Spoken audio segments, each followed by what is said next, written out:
Research confirms what teachers have known for a long time.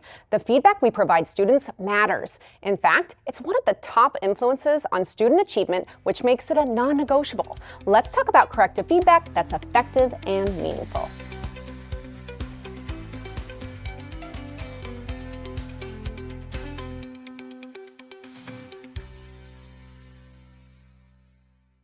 When it comes to putting feedback into practice in the classroom, intervening in the moment and correcting students' thinking can be quite a challenge with limited time. This often contributes to rote or generic feedback that's simply too late in the learning process to be effective, and the delivery can even be counterproductive, especially if it's not designed for action or refinement. According to Dr. John Hattie, the cycle of learning requires consistent feedback paired with practice, or anytime students showcase their learning. So how do we provide corrective feedback for our students that's consistent, timely, and goal-oriented?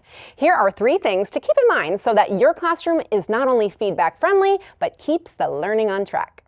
Simple, specific, and timely. Focus on the current task, not the learner, and keep it simple. Analyze the student work. What did they do well? What still needs improvement? The sooner you can do this, the better. Even during a lesson, when you observe their collaborative work, avoid poor habits from forming by intervening early in the learning process. The longer students are inaccurate, the harder it is to fix down the road. Targeted. For a student that isn't grasping the concept, revisit the skill and model it. They might require more explicit instruction or explanation here. Do it together and always give them another opportunity to apply their new learning.